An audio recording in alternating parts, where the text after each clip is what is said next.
Bonsoir mesdames, bonsoir messieurs, bienvenue au centre des traitements des maladies dites incurables. Car sachez-le, il n'existe pas de maladies incurables, mais de traitements inadaptés. Vous êtes bien sûr Afrique Santé.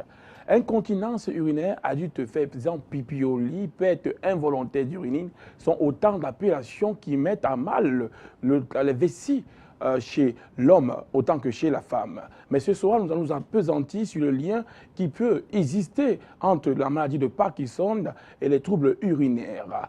Comment en arriver à la maladie de Parkinson? Quel dispositif adopter pour pouvoir limiter les dégâts, sinon guérir? Voilà autant de charges qui incombent à nos professionnels. J'ai nommé Dr Péchi. Dr Péchi, bonsoir et bienvenue. Bonsoir, monsieur Louis. Bonsoir aux chers téléspectateurs d'Afrique Média qui nous regardent en ce moment. Bonsoir, n'est-ce pas, à l'Afrique, bonsoir le monde. Je pense que vraiment le thème d'incontinence d'urine avec la maladie de Parkinson, c'est un thème qu'on va développer et puis on va, n'est-ce pas, essayer de trouver quelle est la différence ou bien quels sont les liens qui sont entre ces deux maladies. Merci. Merci, Dr Péchi. À vos côtés, nous avons l'international, l'hépatogastro, mais avec la spécialité de donner vie, les réparations en autre fois à tous les problèmes liés à l'appareil digestif, qu'à le fois au centre même de cet appareil-là. Dr Tazon, bonsoir et bienvenue. Oui, monsieur Erich, merci de m'avoir donné la parole. Chers téléspectateurs d'Afrique Média, bonsoir. Ça avait un réel plaisir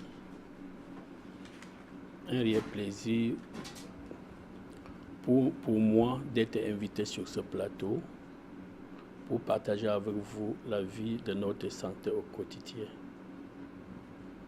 D'ores et déjà, ces débats sur l'incontinence urinaire et la maladie de Parkinson sont placés parmi les 45 maladies dont directement ou indirectement créées par le foie, dont je suis le spécialiste appelé hépatogastro à l'international.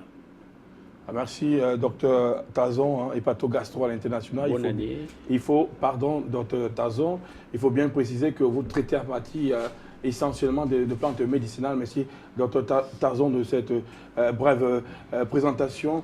On a docteur Nomessi, qui ne manque pas l'appel, le milliard de la santé, celui qui a toujours un but décisif lorsque le match semble très serré. Docteur Nomessi Pierre, bienvenue encore.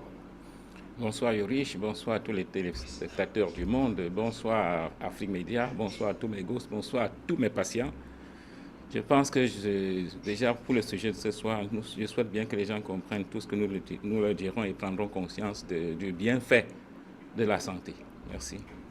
Alors, Noursoul aussi qui nous revient, celui-là qui est aux multiples casquettes, sophrologue, et pour cette émission. On va abréger le nombre de casquettes que vous pourrez porter. On s'en tiendra à celui de tradipraticien de la santé, celui qui maîtrise les 1000 plantes capables de guérir si elles sont utilisées à bon escient. Docteur Noursoul, bon retour parmi nous. Merci beaucoup, Rich. Merci de m'avoir honoré, n'est-ce pas, pour cette invitation. Je dis déjà bonsoir à toute l'Afrique, bonsoir à tout le monde. Je remercie beaucoup nos milliers de téléspectateurs, n'est-ce pas, qui tendent les oreilles à ce moment précis pour nous écouter, écouter nos conseils, n'est-ce pas, et les abourer pour entrer vraiment dans la nature pure, obtenir la guérison que nous prenons, n'est-ce pas, chaque jour pour eux à travers le monde. Merci, docteur Noursoul. Politesse oblige.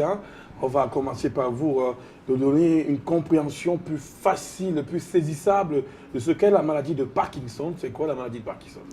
Oui, Ulrich, la maladie de Parkinson, n'est-ce pas, c'est une maladie qui dégénère au fur et à mesure, n'est-ce pas, le corps humain. Mais qu'est-ce qui crée cette maladie qui vient dégénérer le corps humain? Ulrich, je vous dis, c'est très, très, très dangereux parce que c'est une maladie qui sort de l'intérieur du cerveau et ça attaque toutes les parties du corps et jusqu'à aller se localiser au niveau, n'est-ce pas, des voies urinaires, bloquant ainsi donc ce système, n'est-ce pas, de voies urinaires et empêchant à l'homme le reste du mouvement de son corps. Donc on trouve les bras qui sont en train de mourir, le cerveau qui ne peut plus réfléchir, les jambes qui se fatiguent et tout cela dû, n'est-ce pas, à notre environnement. Merci, docteur Nuxul.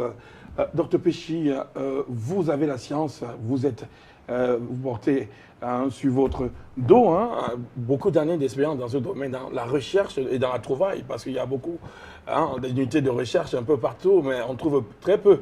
Alors, docteur, comment définir plus simplement ce maladie de Parkinson, docteur Péchi?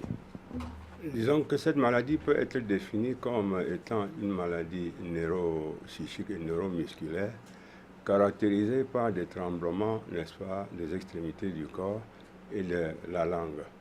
Il faut noter que le véritable problème dans cette maladie, c'est pratiquement le manque d'oxygène et également la carence en magnésium. Alors, vous savez que ces deux éléments qui manquent, n'est-ce pas, entraînent un mécanisme de formation de certaines toxines telles que les acides gras, les acides uriques, les acides carboniques qui constituent le taux d'acidose organique. Mais cependant, ce taux d'acide organique a été, n'est-ce pas, étudié par des savants scientifiques et ils ont confirmé que ce taux d'acide se situe entre 6 et 9 mg par litre de sang. Mais il peut s'avérer que, n'est-ce pas, à la suite des fautes alimentaires, ce taux peut avancer et être au-dessus du seuil supérieur de 9 mg et ça devient pathologique. Qu'est-ce qui va se passer? Il va se passer dans l'organisme un mécanisme d'hyperexcitabilité neuromusculaire et neuropsychique. Et en ce moment, il y aura irritation, n'est-ce pas, des muscles par les nerfs qui sont attaqués, et puis on va voir le malade qui, n'est-ce pas, fait trembler, n'est-ce pas, qui ressent les tremblements des extrémités du corps et de la langue. Parfois, il a une face, n'est-ce pas, varicoeuse. Merci. Cette explication est hautement scientifique pour les scientifiques qui déplorent souvent le fait que les tradipraticiens ne maîtrisent pas la science. Ils ont la réponse sur vos lèvres, docteur Péchi. Merci. Docteur, vous pardonnez l'expression milliard de la santé, docteur Nomessi-Pierre, mais on voulait savoir, d'après les explications, ça part à la base du cerveau. Le problème au niveau du Parkinson, ça part d'un dérèglement des neurones au niveau du cerveau parce que les neurones n'arrivent pas à entrer en contact entre eux, faute d'une production suffisante de dopamine, l'hormone le neurotransmetteur qui établit les synapses. Et ce dérèglement à la base du cerveau va aller progressivement, affectant tous les nerfs du corps et en attaquant principalement ceux qui entourent la vessie. D'où le dérèglement au niveau de la vessie et l'incontinence urinaire, le patient ne pouvant plus, puisque les nerfs qui passent ce flux électrique ne pouvant plus activer, être maître de son sphincter qui donne l'ouverture ou alors la fermeture de l'urine. C'est bien cela. Alors, qu'est-ce qu'il faut donc penser ou allons situer ce dérèglement? Qu'est-ce qui s'est passé, docteur Nomessi? Vous savez, quand on parle déjà de la dégénérescence des cellules nerveuses, bon, cela explique que, puisque les cellules nerveuses faufilent dans tout notre corps et finissent dans les reins, ce qui fait que quand il y a dégénérescence, c'est même l'ensemble de tout le système qui est atteint d'une défaillance. Alors, dans cet état, que ce soit le sphincter, que ce soit même au niveau, vous voyez bien que quand quelqu'un a même la maladie de Parkinson, il tremble, il ne peut même pas manger, franchement, sans prendre la peine à se maîtriser, calculer sa bouche pour pouvoir mettre quelque chose dedans, tellement la main fait des mouvements. Alors, donc, ce qui fait que cette dégénérescence crée ce dérèglement, et puis le corps atteint, tout relâche. Jusqu'au niveau de la vessie urinaire. Donc c'est un mal général dans tout le système. c'est pour dire tout simplement que ce n'est pas que la vessie qui est attaquée, c'est tout le système. Vu que le nerf parcourt tout l'organisme. Tout l'organisme. Des grands vaisseaux jusqu'aux petits vaisseaux. Ouais, exactement. Vous savez bien que c'est les nerfs qui... Nous parlons du cœur, mais pour moi, c'est les nerfs qui donnent même un sens à notre vie. C'est les petits fils électriques. Oui, c'est les fils électriques qui nous font vivre. C'est ça qui nous donne de l'énergie, c'est ça qui donne tout. Merci, Dr Noumeissi. Dr Tazon, quel lien peut-on établir entre la maladie de Parkinson et ce dérèglement urinaire? Les liens entre la maladie de Parkinson et l'incontinence urinaire. Quand une personne atteinte de la maladie de Parkinson n'a pas en premier lieu une incontinence notoire. Toutefois, elle peut apparaître en raison d'une incapacité de se mouvoir. Pendant ce temps, des aménagements au domicile sont à prévoir pour faciliter l'accès aux toilettes. En raison de la déficience d'un traitement naturel, les nerfs qui commandent la rétention urinaire et les selles sont abîmés et ne répondent plus. C'est ça là. Donc le lien entre l'incontinence urinaire et la maladie de Parkinson, c'est que les nerfs, le seul lien est nerveux, vu que le dérèglement qui commence à bas des cellules nerveuses au cerveau attaque la vessie. C'est le lien qu'on peut établir entre le Parkinson et le dérèglement urinaire, c'est-à-dire qu'on peut encore le préciser, c'est un dérèglement nerveux qui affecte tout l'ensemble du corps, partant du cerveau, et principalement, puisqu'on est là-dessus, les nerfs entourant la vessie. D'où alors l'homme n'est plus maître de son urine, quoi. Il n'arrive plus à contrôler l'ouverture de l'urine. Il urine ou il pisse, entre guillemets, sans être conscient et sans y mettre de volonté. C'est le lien qu'on pourrait établir. Docteur Péchy, hein, alors, mais on voulait savoir, dans la recherche, on est allé jusqu'à savoir pourquoi la maladie de Parkinson affecte de plus en plus. On savait que de manière typique, on parle de Parkinson lorsqu'on est vieux. Maladie de vieillard à partir de 60 ans, 75 ans. Mais un autre facteur est intervenu, le facteur environnemental, les causes. On a allé chercher, on a trouvé l'aluminium, une substance qui apparemment on trouve dans les marmites, mais aussi l'aluminium est utilisé dans les vaccins. Dans les vaccins, on trouve l'aluminium dans les vaccins aussi, vaccins pour bébés. Et cet aluminium, dès pour les jeunes de bas âge des bébés, on dit que si on continue à avoir des vaccins qui contiennent l'aluminium, puisque en France, on en a dénombré 31, d'ici 10 ou 20 ans, on aura un nombre plus élevé de malades de Parkinson. Est-ce que cet aluminium, vous avez dans votre recherche fait mention de cela, docteur Péchy? Oui, merci, M. Louis. La question est bien posée. J'ai souvent dit ici que les pratiques de dénaturation des lois biologiques et des lois naturelles causent trop de problèmes. Nous savons que Dieu a créé l'homme et a placé à côté de lui les plantes médicinales pour traiter chaque maladie. Mais si, par rapport, n'est-ce pas, à ces plantes, on va utiliser, par exemple, le fer, qui est, n'est-ce pas, un élément que la cellule biologique n'aime pas être en contact. C'est vraiment le jour et la nuit, parce que là, nous ne voyons pas exactement ce rapport. Donc, c'est les pratiques de violation des lois biologiques et des lois de la nature qui se situent sous une philosophie capitaliste pour permettre à certaines personnes, le monde occidental, de s'enrichir et puis, à partir du pouvoir économique, continuer à impérialiser l'Afrique et le tiers-monde et s'imposer pour nous soumettre, n'est-ce pas, dans la pauvreté et autres. D'où l'impérialisme vaccinal ou la soumission vaccinale, docteur. Docteur Noussoul, ces vaccins au bas âge, dès que l'enfant naît de 1 mois à 3 ans, il est soumis à une batterie de vaccins, diphtérie, coqueluche, hépatite A, hépatite B, mais on a méningocoque, alors la méningite.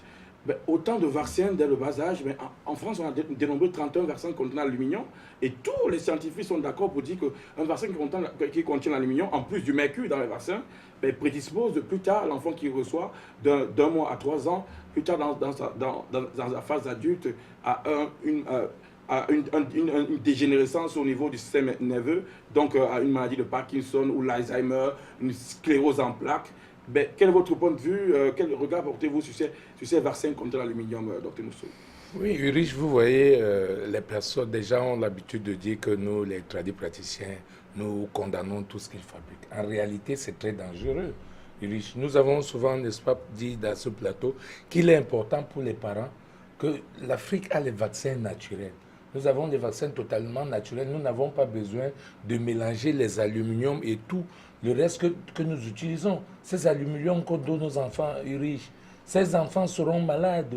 Ces enfants, c'est pourquoi ils sont malades. On vous dit aujourd'hui, les malades qu'on attribuait à certaines vieilles personnes, on disait que les vieilles personnes ont par exemple le diabète. On trouve ça chez les bébés. On vous dit que le bébé aujourd'hui a les maladies des Alzheimer, les maladies... l'épilepsie et tout le reste. Ça n'attend pas tout simplement. C'est ces différents aluminiums, ces différents vaccins qu'on accumule dans le corps des enfants, qu'on met dans le corps des Africains pour nous détruire, riches, pour nous détruire physiquement, pour nous détruire sur le plan économique, entraînant comme ça les parents, dans le moindre qu'ils ont, à aller verser, n'est-ce pas, dans ces hôpitaux, qui continuent à les piller, sachant eux-mêmes qu'ils ont mis dans le corps des enfants, n'est-ce pas, ces différents aluminiums. Et ça, comme si ça ne se limitait même pas à la riche. Ces mêmes aluminiums, on les retrouve aussi dans les marmites. Ces marmites en aluminium qu'on utilise, c'est un danger pour nous. Quand les enfants finissent de manger, par ailleurs, vous voyez même le couscous de maïs et autres, que l'enfant gratte pensant en train de manger un biscuit, alors que l'enfant est en train de se mettre les maladies. À partir de 50 ans, on se retrouve en train de trembloter et des choses qu'on ne voyait pas au temps antique. Parce qu'en réalité, nous, en Afrique, nous avons les marmites traditionnelles. Nous avons les plats traditionnels qui nous permettent de manger traditionnellement, vraiment pour rester plus proche de la nature et ne pas s'intoxiquer dans ces choses. Quand on loupe de vous les donner dans le vaccin parce que vous avez grandi peut-être dans une zone rurale, on profite que, bon, maintenant, prenez ça dans les marmites, alors que nous regardons que l'Afrique a ses marmites. Donc il faudrait moderniser avec discernement. Le modernisme ne s'accommode pas de tout. Il y a certaines pratiques qu'il faut bien garder, conserver telles qu'elles sont et modéliser autre chose.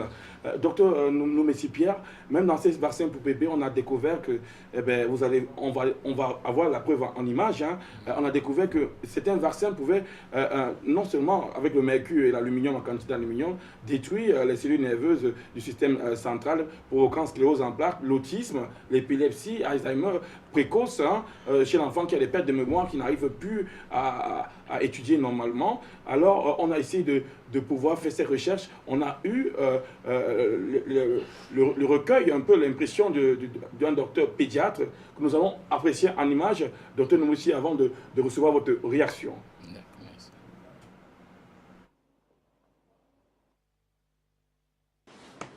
Bonjour, vous êtes pédiatre homéopathe. Est-ce que vous pouvez nous parler de la santé des enfants non vaccinés dans votre clientèle?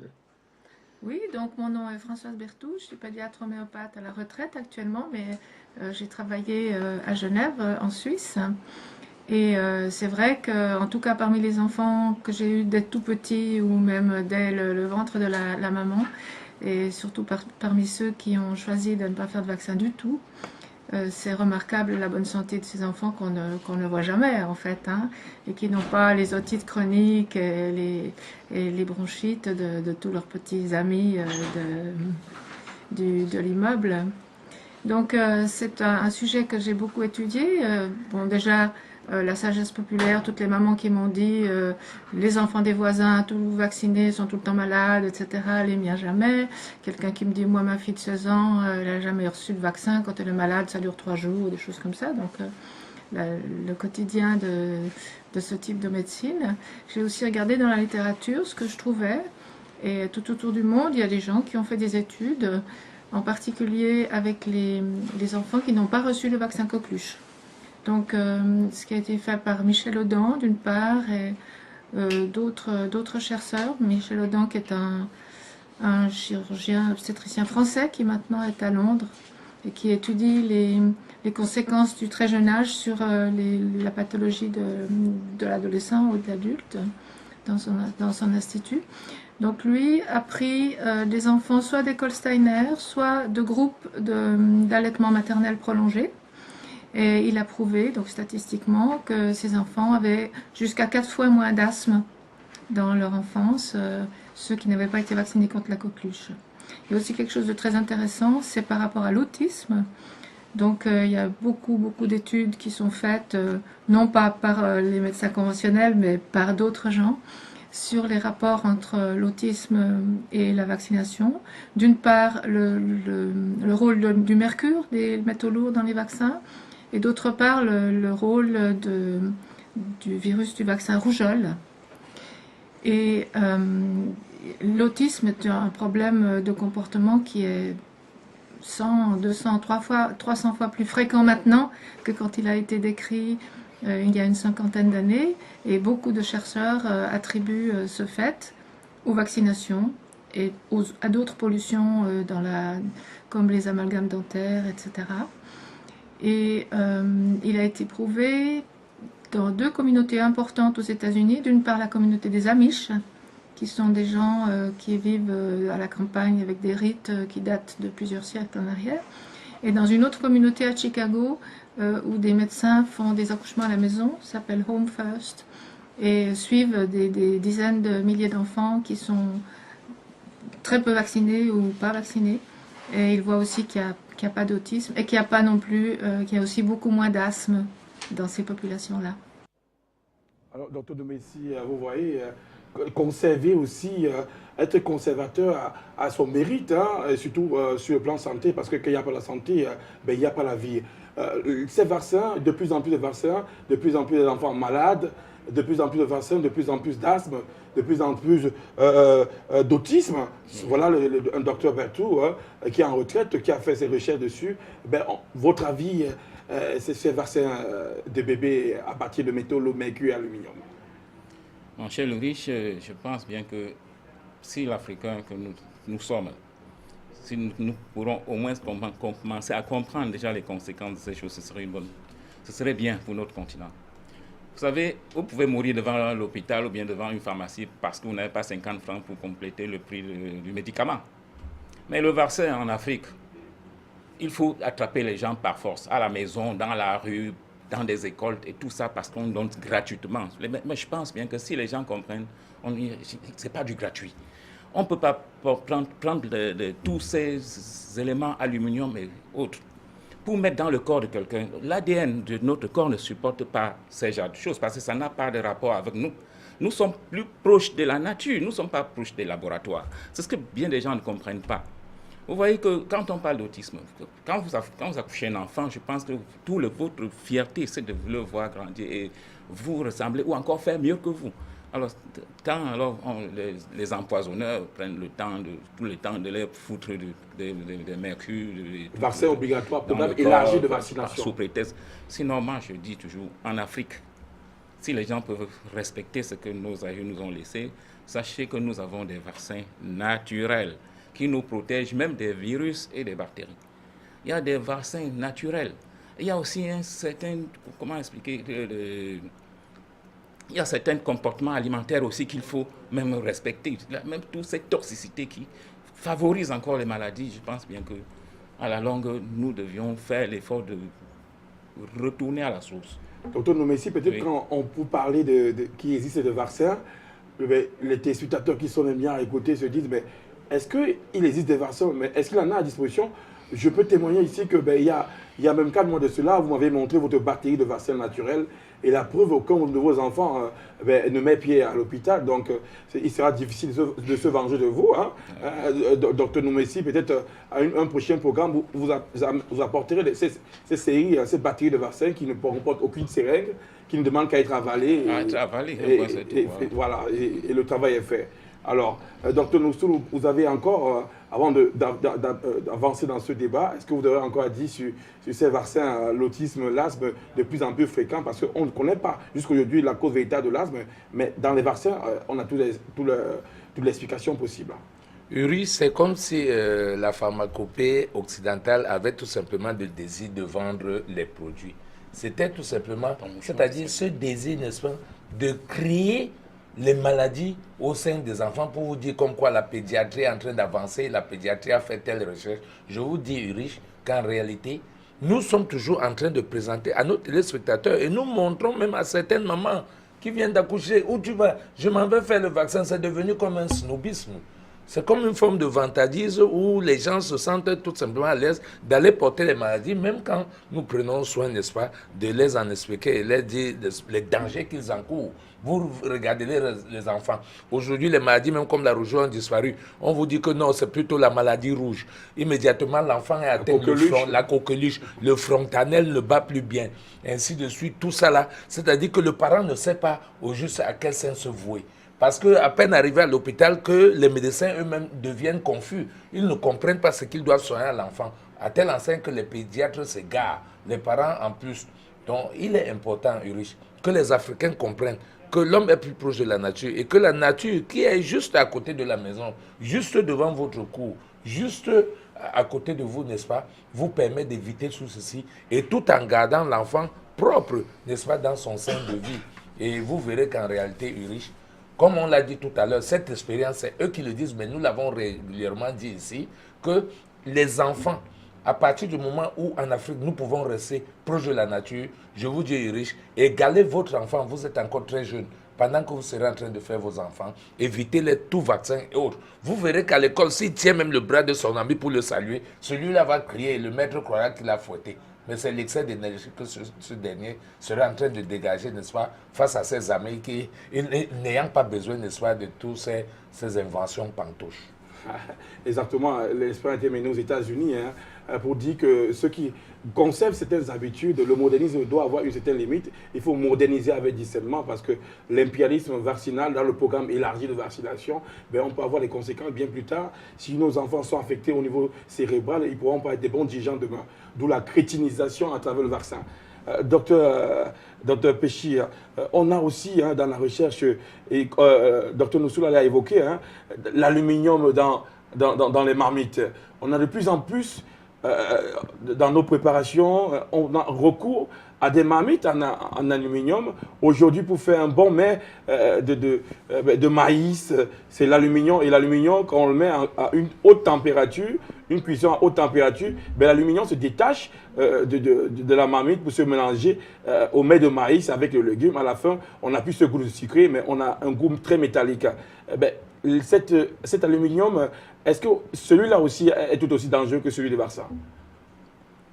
Je dirais vraiment que vous savez que tout métal en contact, tout métal dans un milieu humide, n'est-ce pas, il change, se rouille, et puis on se pose la question de savoir l'aluminium qui entre dans l'organisme, qui est d'abord même rejeté par nos cellules. Nos cellules n'admettent pas vraiment tout ce qui est toxique, tout ce qui est rouille, et finalement, ça ne va que créer des cancers, ça ne va que créer des multiples maladies que nous sommes en train de voir aujourd'hui. Bon, tout à l'heure, nous venions de voir là-bas les marmites en terre cuite, en argile. Bon, c'est la terre, n'est-ce pas, est en harmonie avec, n'est-ce pas, nos cellules. Tout simplement parce que tout ce qui pousse de la terre, on doit consommer. Et si c'est bio, on doit avoir sa santé. Alors, voir que le fer n'a jamais été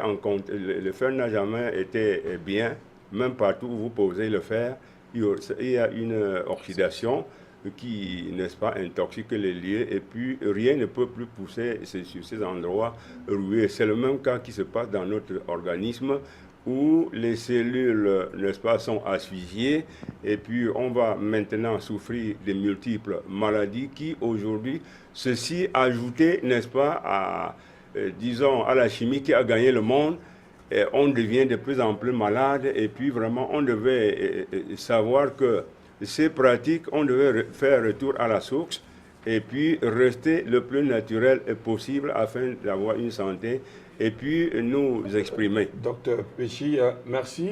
Nous recevons un appel des États-Unis. Dame Laetitia, bonsoir. Monsieur Rich, et bonsoir aussi aux panélistes. Merci pour ces informations. Mais vous avez effectivement raison parce que ici, vous savez, les vaccins, c'est pas tout le monde qui supporte les vaccins. Nous avons il y a beaucoup d'enfants ici qui ont le autisme, oui, ce qui est l'autisme, effectivement, et c'est pas tout le monde, c'est pas tous les parents qui veulent faire vacciner leurs enfants. Donc, je pense qu'en Afrique, on doit beaucoup faire attention à les vaccins qui arrivent de l'Occident, parce que nous devons questionner cela. Et je pense qu'il est préférable de pouvoir éviter, si on le peut, et vraiment sensibiliser nos parents afin de pouvoir encore faire plus de recherches là-dessus. Parce que je vais vous le dire, tout ce qui vient de l'Occident ou bien des États-Unis n'est pas forcément les meilleurs. Parce qu'eux-mêmes, ils ont de sérieux problèmes ici, surtout avec les enfants, et on les soigne encore avec des médicaments, et ce qui n'arrange pas vraiment. Donc, on doit faire beaucoup attention et aussi vérifier exactement le contenu de ces vaccins. Parce qu'ils disent qu'ils font des recherches quand ils arrivent en Afrique, bon, sur les animaux, sur les singes, mais écoutez, c'est pas vraiment, souvent, ils font aussi des expériences sur nos parents, sur notre population. Donc, on doit vraiment les questionner, vraiment vérifier, c'est-à-dire avoir des appareils qui vont nous permettre de savoir ce qui est vraiment dans ces vaccins. Et si on peut éviter et vraiment utiliser tout ce qui est naturel, ça va vraiment nous bénéficier. Je vous remercie et bonne continuation et mes meilleurs vœux. Merci Laetitia pour l'apport conséquente et pertinente au toment intellectuel. Hein. Vous en avez la preuve de l'autre côté dans l'usage de ces versions. Donc il ne faut pas moderniser à tout azimut. Il faudrait une instance de réflexion comme en Occident, hein, un conseil national peut-être sur le vaccin, un observatoire sur le contenu de ces vaccins afin de nous les inoculer si besoin est. Docteur Péchi, j'étais avec vous sur cette utilisation massive aujourd'hui de cocottes minutes, de marmites, une fabrication mais qui atteint même parfois le goût des aliments. Lorsqu'on prépare un bon mets de maïs, il n'a plus ce goût. Le même goût que lorsqu'on utilise de l'huile de palme, on y tourne dans une marmite d'argile, ça ne donne plus le même goût. Le goût est métallique, le goût et l'alimentation aussi en subit.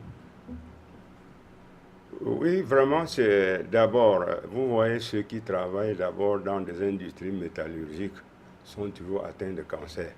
Ce qui explique que ces marmites que nous utilisons, n'est-ce pas, pour préparer les nourritures à haute température, nous intoxiquent, entraînent des cancers, des maladies de civilisation que nous constatons aujourd'hui, alors que dans l'Antiquité, nous, on n'a pas eu ces maladies quand on utilisait par exemple nos marmites en argile cuite. La meilleure solution serait vraiment de faire un peu retour, n'est-ce pas, dans le système antique, parce que là, ça nous permet, n'est-ce pas, d'avoir une santé et puis avoir la même longévité que, n'est-ce pas, nos ancêtres ont eu. Ils en ont eu, n'est-ce pas, 120, 150 ans, voire plus. Alors, exactement, docteur Péchi, l'espérance de vie tend à se diminuer parce qu'on modifie nos habitudes. À l'époque, à Mathusalem, on savait qu'il y a 969 ans. Mais au fur et à mesure qu'on modifie nos habitudes alimentaires pour soi-disant nous moderniser, on modernise cette espérance de vie vers le bas. Monsieur Prince Bacal, depuis Cameroun, vous avez l'antenne. Nous sommes déjà grés d'avance de votre contribution, Prince Bacal.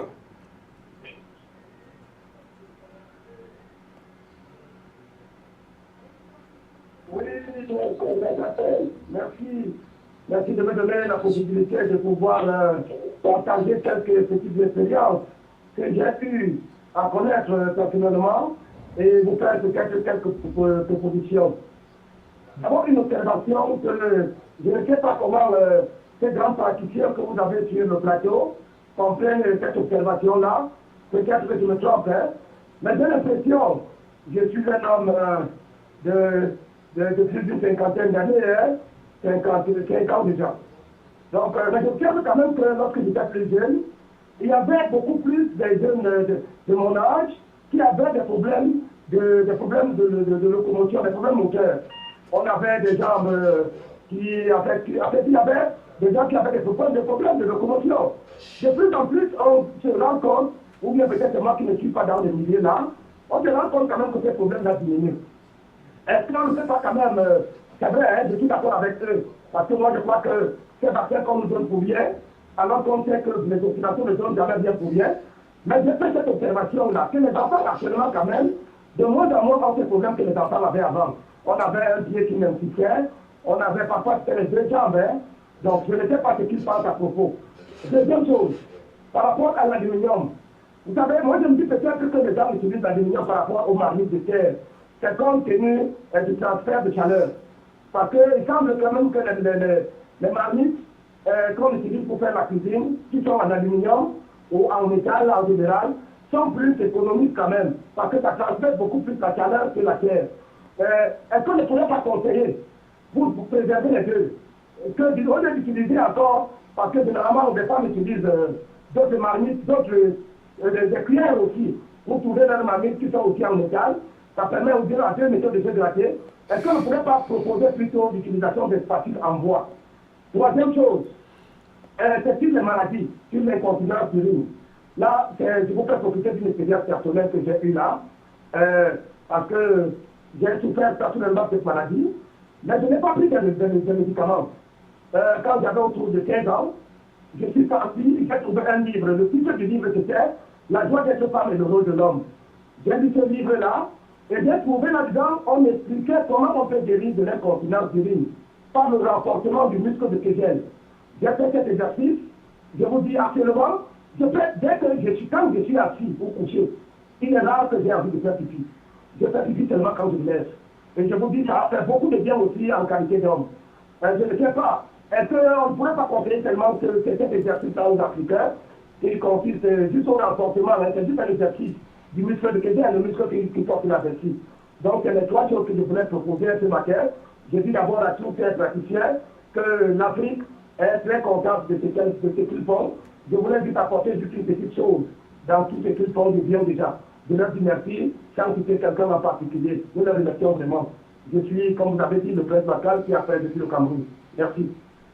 Merci, Prince Bakar. Je note dans tout ce rendu, dans tout ce florilège de suggestions, hein, même les cuillères ou les louches qu'on utilise sont faites en aluminium et vivement qu'on les remplace très régulièrement par des spatules en bois pour limiter la contamination ou alors que cet aluminium se détache de cet ustensile pour pouvoir affecter l'alimentation. Docteur Tazon, votre expérience à travers la cuisson dans les marmites d'argile, est-ce qu'elle ne chauffe pas assez? Est-ce que l'aluminium, on sait bien que c'est un conducteur, ça conduit plus de chaleur. Est-ce que cette marmite d'argile qu'on a l'habitude d'utiliser dans l'arrière-pays est-elle défaillante? Est-ce qu'elle n'arrive pas à cuire vraiment le mets? Oui, Ulrich, les marmites en aluminium, je peux dire d'ores et déjà que ce n'est pas conseillé. Parce que nous, qui sommes ici sur le plateau, nous sommes de deuxième âge. Et au village, nous, on n'utilisait que les marmites en argile. Ce qui montre encore que nous avons encore aujourd'hui l'énergie en nous. Alors qu'un enfant que nous venons d'accoucher ici à Douala, en utilisant les marmites en aluminium, il tombe malade à tout bout de temps. Alors, vous verrez que même un bon réchaud perce ma cocotte, la marmite en aluminium, alors que le feu ne peut jamais percer la marmite en argile. On peut conclure que la marmite en argile n'a pas de qualité vraiment appropriée pour notre vie. Alors je dirais encore, pour terminer, que le macocotte ne sont pas appropriés pour notre société. C'est ce que l'Occident nous a amené pour nous assoiffer et pour nous étouffer, pour mieux nous gérer. Alors, c'est le système capitaliste que je peux dire, le capitalisme en outrance, et que je ne peux pas parler que l'aluminium est une bonne affaire pour nous. Alors, merci d'avoir donné cet avantage. Hein. Le prince Bakel a dit l'aluminium conduit plus vite la chaleur, donc on peut avoir le temps de cuisson idéal pour un aliment qui est programmé pour peut-être 30 minutes, pour rajouter que le feu à une haute température peut percer l'aluminium, la marmite en aluminium, mais ne pourra pas percer la marmite en argile. C'est votre expérience personnelle. On croit parce que vous êtes chercheur et en plus vous êtes constamment dans l'arrière-pays. En utilisant cette marmite en argile, on gagne en santé, on gagne à la conservation du goût original aussi. C'est important dans la dégustation. Dr Noukstoul, on est toujours dans l'arrière-pays, on va y rester. Ben, on craint que les habitudes, les pratiques de l'arrière-pays de nos aïeux changent parce que même les pesticides peuvent avoir un dégât sur les neurones, sur le système nerveux et cellules nerveuses. Parce qu'on a régulièrement, maintenant, on trouve dans l'arrière-pays, la culture extensive, intensive. On veut absolument avoir pour une petite semence une grande production et pouvoir la vendre. Alors on utilise le Roundup, le Hectalor, si je le pense bien, pour pouvoir augmenter le rendement. Mais ces parents, plus tard, développent de manière précoce aussi l'Alzheimer et le Parkinson. Comment faire ces pesticides qui nous rendent malades, même si ils nous nourrissent? Oui, mais Ulrich, quand on dit qu'ils nous nourrissent, c'est une mauvaise conception de la chose. Parce que nous avons en réalité beaucoup de potentialités ici chez nous pour ne pas avoir le désir d'utiliser tous ces pesticides des autres. En réalité, quand nous savons que ce que nous sommes en train de faire usage, non seulement ça, parce qu'on ne peut pas appeler ça un gain-poche. Tu ne peux pas expliquer comment tu seras en train d'avoir un gain-poche et la même poche que tu viens de penser avoir encaissée, tu iras tout à l'heure dans un hôpital et reverser cette somme. C'est toujours une forme d'esclavage, Ulrich. En réalité, c'est une forme d'esclavage. Parce que vous ne pouvez pas expliquer qu'à l'heure actuelle, vous prétendez avoir fait une culture, vous pensez avoir beaucoup travaillé, vous consommez et vous reprenez tout cet argent pour aller reverser dans les caisses de quelqu'un. C'est de l'escroquerie pure et simple. L'Afrique n'a pas besoin de pesticides et tout le reste pour travailler. Parce qu'en prenant ces pesticides régulièrement et tout le reste, ça monte au niveau du cerveau Ulrich et ça porte même la dépression. Et on finit par devenir fou.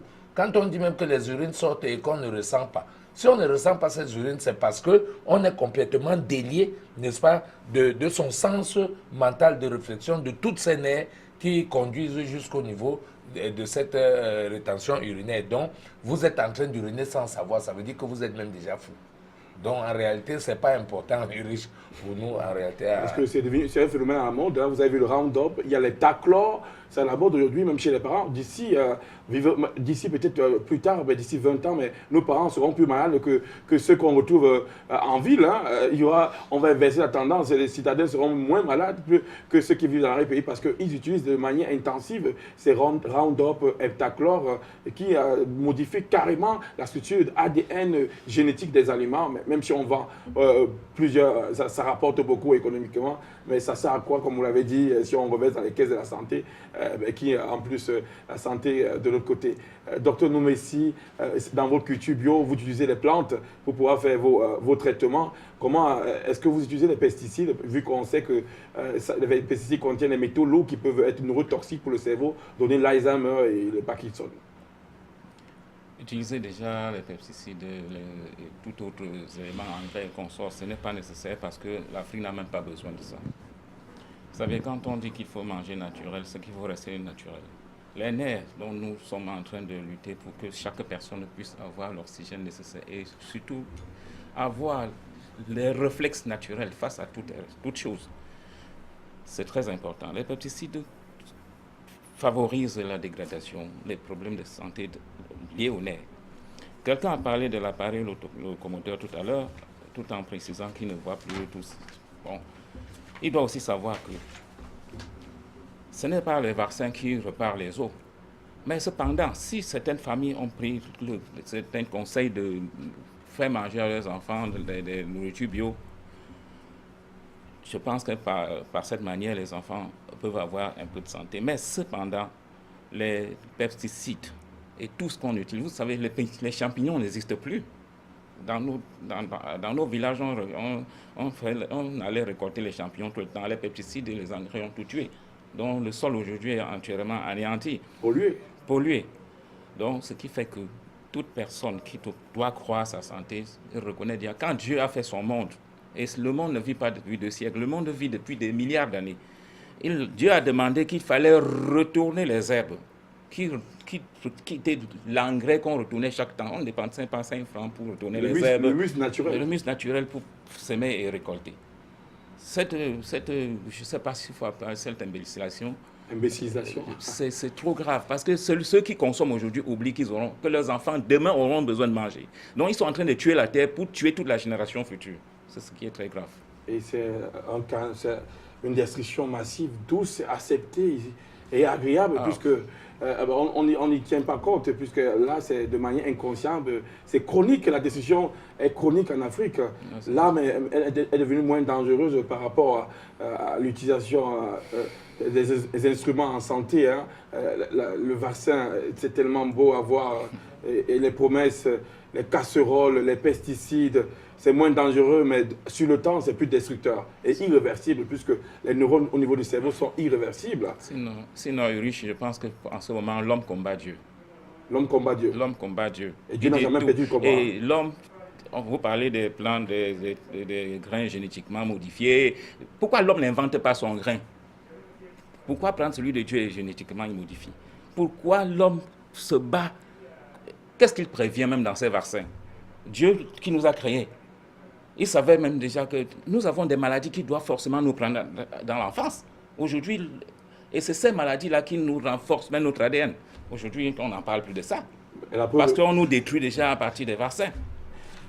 Au chalet d'Éden, il n'y avait pas encore de vaccin. Hein. Exact. Même le serpent qui a mordu, qui a proposé la paume, c'est le venin qui était dangereux, mais pas le vaccin. Il n'y a aucun vaccin.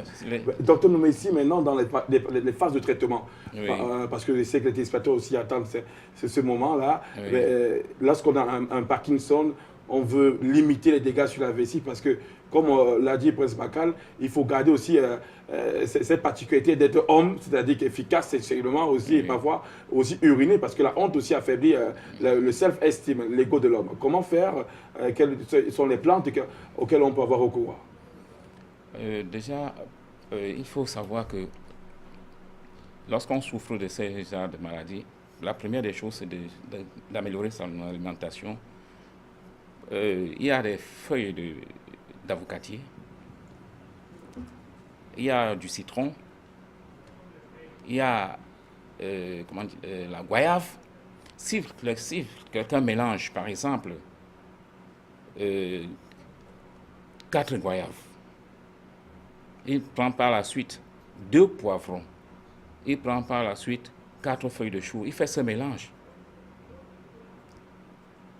Alors, en consommant cela, il ajoute alors l'infusion des feuilles d'avocatier dont j'ai dit tout à l'heure. Chamagnésium. Voilà, les deux font beaucoup l'aider dans l'ensemble, je pense. Et les nerfs auront moins de travail. Ça veut dire que toutes les toxicités qui favorisaient le mauvais fonctionnement des nerfs doivent être dégagées et puis le corps va reprendre vie. Et même la valeur de l'homme va être efficace.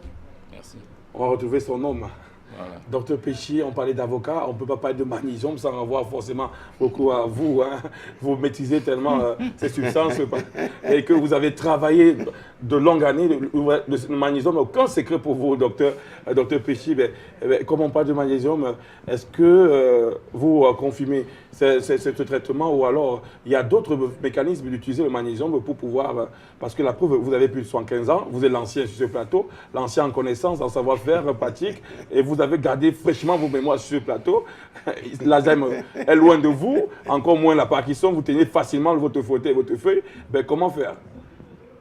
Oui, mais en dehors des feuilles d'avocatier qui sont riches en magnésium pour pouvoir, n'est-ce pas, oxygéner le sang, détruire par exemple les toxines, afin que la toxicité et l'hyperexcitabilité disparaissent. Alors, en dehors de ça, on peut aussi utiliser, n'est-ce pas, disons, l'infusion des feuilles, n'est-ce pas, de patates, surtout la variété aux nervures rouges. Parce que c'est aussi riche en magnésium et puis ça va renouveler le sang qui comporte des toxines. apporter aussi l'oxygène parce qu'il y a deux éléments fondamentaux. Il y a l'oxygène et le magnésium qui sont, n'est-ce pas, des éléments qui purifient le sang. Tant que ça reste à leur taux normaux, il n'y aura pas de toxines.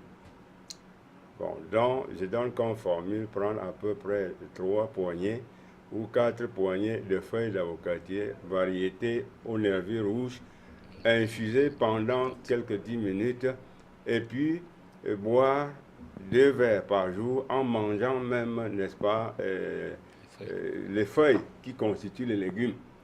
Là, ça va corriger, n'est-ce pas, combattre la toxicité qui est dans l'organisme, apporter du magnésium au taux normal et également l'oxygène, et tout va reprendre vie.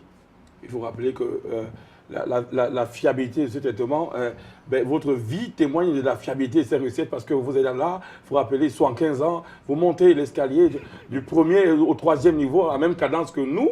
Donc, pour ceux qui doutent, sa vie est un témoignage de la réussite de ces traitements. Docteur Tazon, l'international, quel traitement proposer au milieu des téléspectateurs pour pouvoir combattre et repousser Parkinson, qui n'est pas africain? Oui, Monsieur Urich, mon frère a beaucoup bavardé. A beaucoup dit. Hein. A beaucoup dit, mais je vous conseillerais encore une fois de plus que le premier produit sur la terre qui donne du magnésium, du cuivre, le zinc, le calcium, c'est le huître de mer que nos mamans font le soya tout le long de Douala, le Fambassa et Douala. Bisonda, oui. Les huîtres. Que quand tu manges au moins 3 huîtres par semaine, il a la santé pour toute la vie parce que ces huîtres contiennent en même temps oméga 3. Oméga 3. Oui, qui renforce les maladies cardiovasculaires. Bon pour le cerveau. Le cerveau, vous ne serez jamais attaqué par les maladies neurologiques. D'accord, merci. Docteur Tazon, on parlait des huîtres, hein, on parlait des bisons entre guillemets.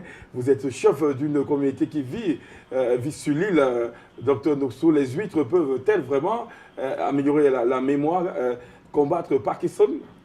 Oui, tout à fait, Urich. Les huîtres sont très importants. J'ai été tellement surpris de mon collaborateur, Docteur Tazon, qui n'est pas de l'autre côté de l'eau comme nous. Bon, en réalité, les huîtres sont très importantes. Ce sont des Allemands même qu'on protège. Et quelque part en Afrique, les Africains ont tendance de négliger, même si dans certaines régions on en trouve. Bon, mais tout à fait, il est aussi important, n'est-ce pas, de proposer aux gens, à un certain âge, une noix de cola, même une fois par jour, n'est pas mauvais pour les personnes atteintes d'un certain âge, parce que le jus que produit, n'est-ce pas, la cola, permet aussi... n'est-ce pas, de maintenir le sang, de le nettoyer. Et on conseille aussi beaucoup la tisane en elle-même, vraiment. Prendre la tisane chaque matin comme son thé de sortie, même quand on n'a pas l'habitude, pour les gens qui font le jeûne ou qui ne déjeunent pas en matinée, et même pour ceux qui déjeunent qu'après avoir fait leur déjeuner, n'est-ce pas, d'associer la tisane. En prenant cette tisane-là, qu'ils peuvent aussi mettre du citron, n'est-ce pas, peut amener à prévenir cette maladie tout en nettoyant le sang, qui sera important, n'est-ce pas, pour tous les téléspectateurs qui peuvent facilement toucher de la main et la cola et, n'est-ce pas, ces différents thés dont nous sommes en train de leur porter conseil. Donc la cola peut vraiment, parce que de mon vécu, de mon expérience, la cola, je n'avais pas, on a toujours attribué ces mauvais... on a toujours donné ces mauvaises attributions à cola de jaunir les dents. Donc la cola peut vraiment aider pour quelqu'un qui est parkinsonien. Oui, vraiment, la cola est très importante. C'est même un grand préventif. Et en réalité, quand on ne peut pas mâcher même la cola de crainte esthétique des dents, on peut écraser la cola, n'est-ce pas, dans un grattoir et extraire le jus de cola qu'on transforme et on prend normalement comme un thé, tout simplement. Oui, tout simplement. L'essentiel n'est pas de croquer, mais quand on croque, parce que ça aide. Vous voyez, nous avons conseillé souvent la cola ici, même pour les femmes enceintes, qu'à un certain mois de grossesse, il est normal de prendre ça parce que ça va éradiquer dans l'enfant la maladie rouge, le frontanel et beaucoup d'autres maladies, n'est-ce pas, de pédiatrie. Merci, docteur Noussoul. On rappelle qu'on parlait de... On était en train d'établir le lien entre le maladie de Parkinson et l'incontinence urinaire ou la fuite urinaire, l'incapacité de contrôler son urine. Et on a établi avec votre écoute, votre attention, tous les traitements qui peuvent, dans la nature, soulager ce malaise très honteux et même destructeur. Merci, Dr Noussoul, d'avoir pris part à ce débat scientifique, hein, parce que les chercheurs en Afrique, la science n'a pas que les canons cartésiens, et il existe aussi une science africaine. Docteur Nomessi Pierre, merci aussi, votre habillement témoigne de votre conservatisme, hein, et on en a bien besoin car les vaccins aussi, ces modernisations peut tuer et peut être délétère. Merci pour la maîtrise du magnésium et pour la garantie de la mémoire l'Alzheimer. Vous êtes anti-parkinsonien et je crois qu'il faut encore des années pour que Parkinson puisse vous rattraper, hein, vu que Parkinson n'est pas non africain. Merci Dr Tazon, l'international qui a une connaissance assez large. Je vous aurais jamais parié que vous pouvez trouver cette solution du côté de Mouanko, les huîtres, pour votre appartenance. Merci. La recherche est vaste. Les Africains cherchent longtemps. Merci, docteur l'international, d'avoir participé à ce départ. En Europe, la santé se trouve en laboratoire en Afrique. Il faut juste cueillir. Venir cueillir la santé en Afrique, c'est possible à la diaspora, le rapatriement sanitaire qui est opposé à l'évacuation sanitaire. Afrique Santé, ça continue et ce sera avec vous jeudi prochain à la même heure. Portez-vous bien. Au revoir. La paix,